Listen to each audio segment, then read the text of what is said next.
Exercise differentiability 6F exercise है। सब तो पहले एग्जाम्पल नंबर 4 है y equals to cos x cube into sine square x power 5। ਅਸੀਂ देखते पे कि इतने फॉर्मूला जो इंप्लीमेंट होएगा वो होएगा u इंटू v का। सो ही फॉर्मूला ਅਸੀਂ इतने इंप्लीमेंट कर देंगे differentiation of u into v। ठीक है जी।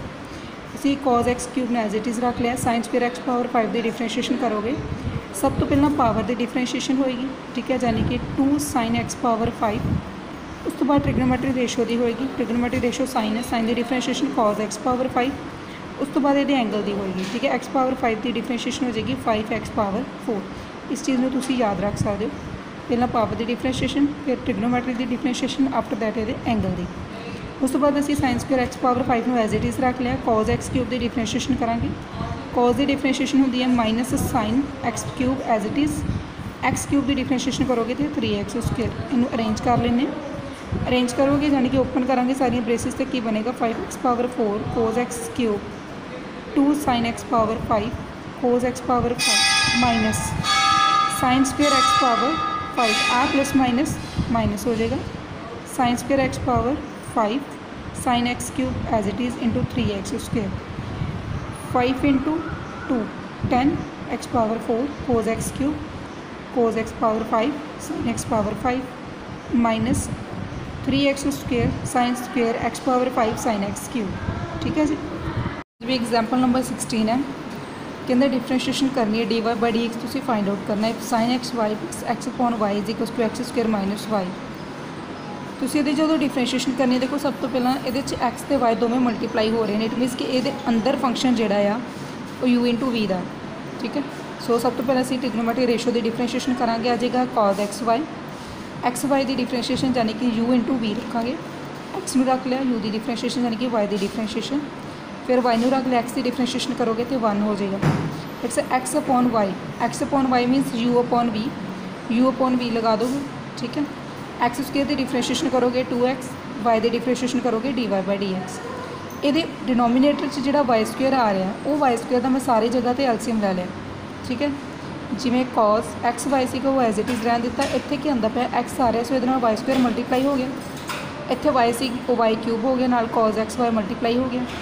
ओवर च वाई स्क्वेयर खत्म होकर इधर जाएगा। डिनोमीनेटर जो एलसीएम लैके खत्म करना होएगा 2x y square minus y square d Y by D x आ जाएगा। ठीक है, जिस तो बाद की करता d Y by D x जिन्हों के आ रहे हो एक जगह इकट्ठियाँ करनियाँ, बाकी सारी इक्वेशन जी राइट साइड पर शिफ्ट करती सारे च D Y by D X cut लिया।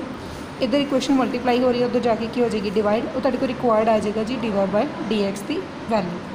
ठीक है जी। क्वेश्चन नंबर एग्जाम्पल नंबर 18 है जी। ये उन्होंने क्या है X is equals to A sine 2t into 1 plus cos 2t। It means कि पर u इंटू वी मल्टीप्लाई हो रहा है। वेरीएबल जी विद रिस्पैक्ट टू डिफरेंशिएशन होनी है वो t है। ठीक है, t दिता उन्होंने। इट मीनस ए तो बी दोवें जोड़े स्केलर मल्टीपल ने, कहने का मतलब कॉन्सटेंट कोफिशिएंट चलते पे हैं। सो इन्हों की डिफरेंशिएशन 0 नहीं होएगी क्योंकि मल्टीप्लाई हो रहे हैं। तुहानूं याद होएगा जो डिफरेंशिएशन चैप्टर शुरू किया सीगा उहदे विच तुहानूं एक फॉर्मूला दस्सिया डिफरेंशिएशन ऑफ एफ एक्स। ठीक है, पर जेकर इहदे नाल सी हुंदा है तो इसदा आंसर आंदा है सी एफ डैश एक्स। ठीक है जी, इस चीज़ में इन्होंने फॉलो करना है। तो ये डिफरेंशिएशन करने तो बाद तुसीं D Y by D X find out करना। वो करने तो बाद आंसर जो है T equals to pi by 4 का मतलब है find the D Y by D X at T equals to pi by 4। यदा आंसर जो बी अपॉन ए आना चाहिए। सो फटाफट D Y by D T असीं सॉल्व की। टी इस करके लिया है भावें उन्होंने एक्स किया है क्योंकि साढ़े को वेरीएबल लैफ्ट राइट साइड से जोड़ा आ वो टी है। तो मैं बड़ी बारी कहा कि जोड़ा साढ़े को वेरीएबल होंदा सी उहदे रिस्पैक्ट टू डिफरेंशिएट करते हैं। ठीक है जी, असीं डिफरेंशिएशन की तुसीं देख सकते हो। मैं एक्सप्लेन नहीं कराँगी, सारी दी सारी डिफरेंशिएशन देख लो। वीडियो नूं पॉज कर लिया करो, डिफरेंशिएशन चैक कर लिया करो, कोई डाउट होवे तो कमेंट कर दिया करो। ठीक है जी, तो चैनल में सबसक्राइब कर लो तो सारी वीडियो की जी अपडेशन है तुहाडे कोल पहुँचती रहे। कई बार ग्रुप के मैं लिंक सेंड करने का चेता भुल जाता है। ठीक है जी, आ डिफरेंशिएशन असीं कीती हुई है सारी। डिफरेंशिएशन करने तो बाद नैक्सट जिहड़ा साडे कोल वेरीएबल वो हैगा एक्स। असीं एक्स की डिफरेंशिएशन की है। ठीक है, तुसीं देखदे पए हो, एक व्यू लै लो इहदा भी।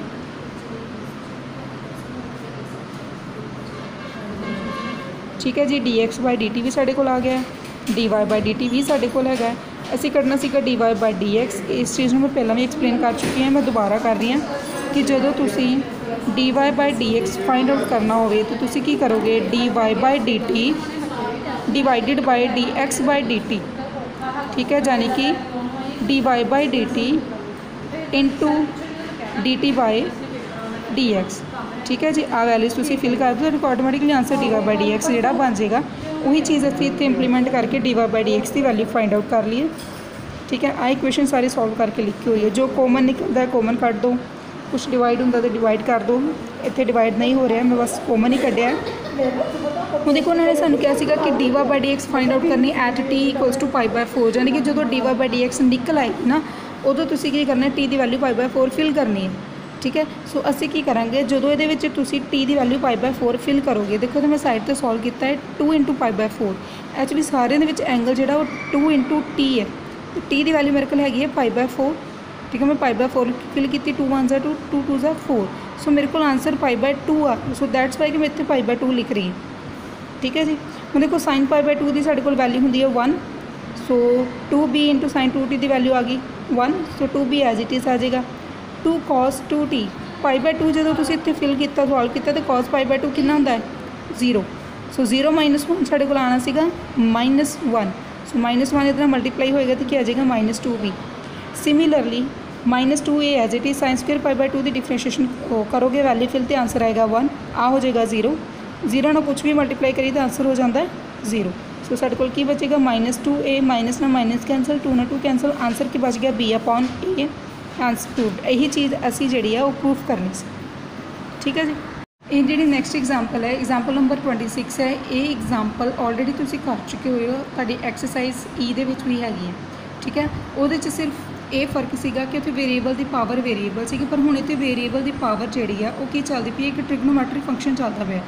इत्थे ट्रिग्नोमैट्रिक फंक्शन की पावर की चलती पई एक वेरीएबल, पर सानू सॉल्व करने का प्रोसीजर जोड़ा वो सेम रहेगा जिवें उहदे च असीं कीता सीगा y = u + v कीता सीगा, डिफरेंशिएट करके दोवें u एंड v दोवें सैपरेट सॉल्व कीते सीगे। सेम उही प्रोसैस इहदे विच रहेगा, तुसीं देख सकदे हो। एक व्यू ला लो, u = x⁻, 10x, सारा प्रोसैस उही है, ठीक है। इहदी डिफरेंशिएशन सॉल्व करोगे तो इन्हूं नंबर 2 दे दांगे। फिर नैक्सट फंक्शन जिहड़ा इहनूं असीं v कंसीडर किया होया, फिर v की डिफरेंशिएशन करोगे, ये लॉग है,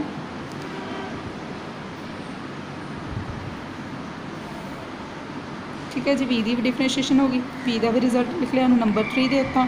उस तो बाद नंबर 3 एंड नंबर 2 दोवां नूं नंबर 1 वाली इक्वेशन दे विच फिल करता, देख लो, ठीक है। जो आएगा वो तुहाडे कोल रिक्वायर्ड इहदा आंसर हो जाएगा। सिंपल है, ये भी ये बेस्ड है, ठीक है। आ सॉल्व नहीं किया, तुसीं इहनूं चाहो तो u/v लगा के सॉल्व कर लो, चाहे लॉग का फॉर्मूला लगा दो, log m - log n का, उहदे नाल सम सॉल्व हो जाएगा। ये भी वेरीएबल की पावर एक हिसाब से वेरीएबल ही है साढ़े को, ट्रिग्नोमैट्रिक रेशो जी है। सो n = u + v कंसीडर करांगे, ठीक है।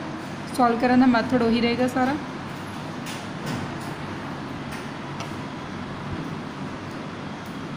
इत्थे फॉर्मूला इंप्लीमेंट होया log m पावर n का, पहला भी काफ़ी टाइम दस चुकी हुई मैं,